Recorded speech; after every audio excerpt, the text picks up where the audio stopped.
कि वो खुद के परिणामों को पिछले 30 साल में देख ले। फायदा उनका भी इसी में रास्ता दिखाता हूं।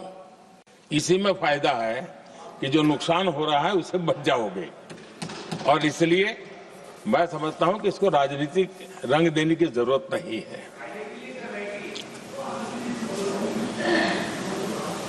आदरणीय अध्यक्ष जी, मुझे याद है तब तो मैं शासकीय व्यवस्था की राजनीति में नहीं था। मैं एक संगठन के कार्यकर्ता के नाते काम करता था। उस समय एक चर्चा सुनने को मिलती थी गलियारों में कि देखिए ये कैसे लोग हैं,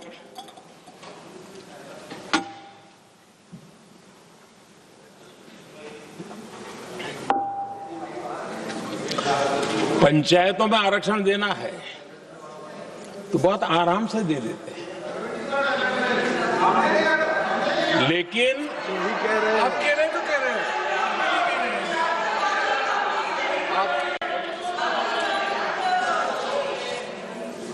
पंचायतों में आरक्षण देना है तो आराम से देते हैं, क्योंकि उसमें उनको खुद का पद जाने का डर नहीं लगता है।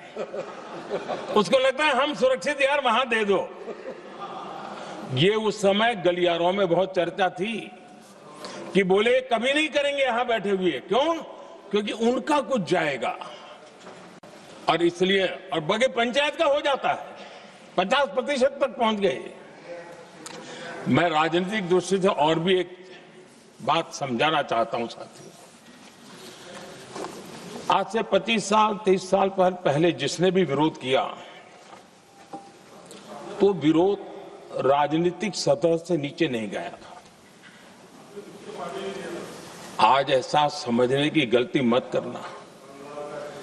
पिछले 25-30 साल में ग्रासरूट लेवल पे पंचायती चुनाव व्यवस्थाओं में जीत करके आई हुई बहनों में एक पॉलिटिकल कॉन्शियसनेस है। वे ओपिनियन मेकर हैं ग्रासरूट लेवल पे। 30 साल पहले वो शांत रहती थी, बोलती नहीं थी, समझती थी, बोलती नहीं थी। आज वो वोकल है। और इसलिए अब जो भी पक्ष विपक्ष होगा, वो जो लाखों बहनें कभी न कभी पंचायत में काम कर चुकी है, प्रतिनिधित्व कर चुकी है, जनता के सुख दुख की समस्याओं को गहराई से देखा है, वो आंदोलित है। वो कहती हैं कि झाड़ू कचरा वाले काम में तो हमें जोड़ देते हो, वो तो परिवार में भी पहले होता था। अब हमें निर्णय प्रक्रिया में जोड़ो। और निर्णय प्रक्रियाएं विधानसभा में और पार्लियामेंट में होती है।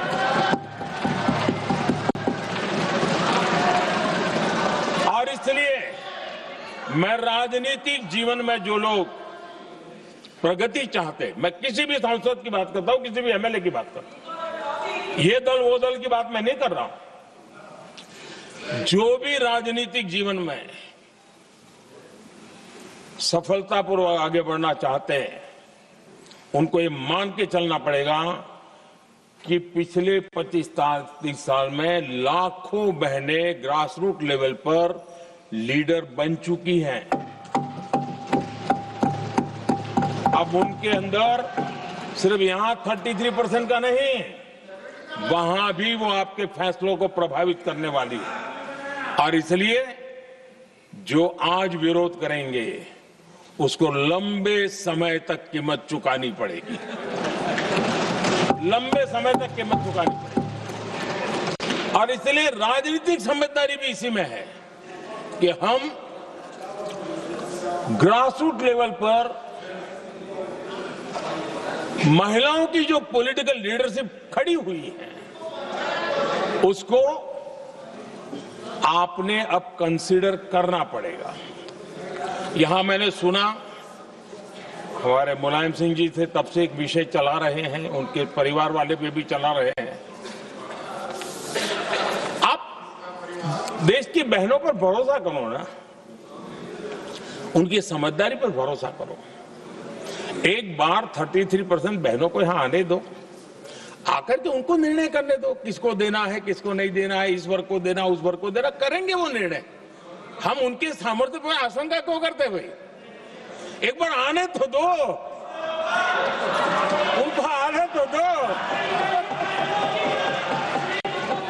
जब आएंगे तो 34 पे और दूसरा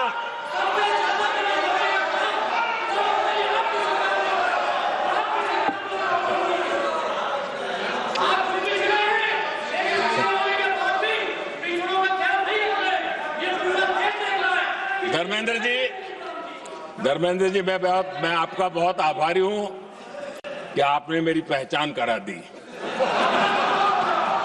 ये बात सही है, मैं अति पिछड़े समाज से आता हूं।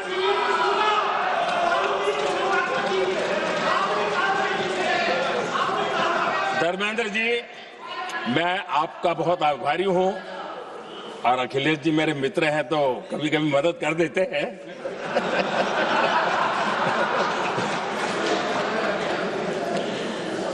ये बात सही है कि मैं अति पिछड़े समाज से आता हूं, लेकिन मेरा दायित्व समाज के सबको साथ लेके चलने का है और यही मेरे संविधान ने मुझे यही रास्ता दिखाया है।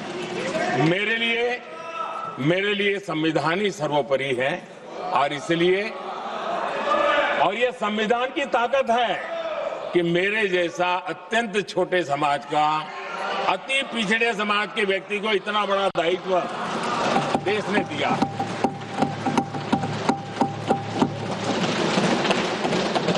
और इसलिए मैं तो देशवासियों का ऋणी हूं और मैं तो संविधान निर्माताओं का ऋणी हूं कि जिसके कारण आज मैं यहां हूं।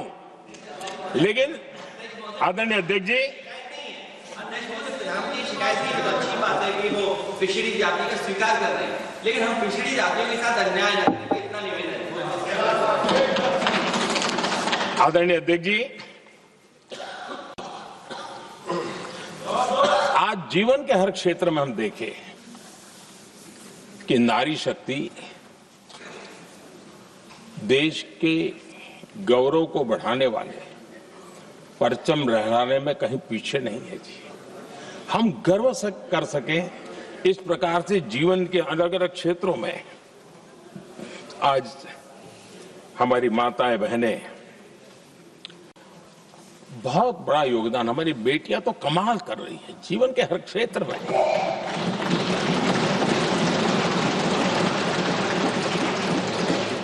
इतना बड़ा सामर्थ्य, उसको हम हिस्सेदारी से रोकने के लिए क्यों इतनी ताकत खपा रहे हैं जी? उनके जुड़ने से सामर्थ्य बढ़ने वाला है और इसलिए मैं आज अपील करने आया हूं आपके पास कि इसको राजनीति के तराजू से मत तोलिए। ये राष्ट्रहित का निर्णय है।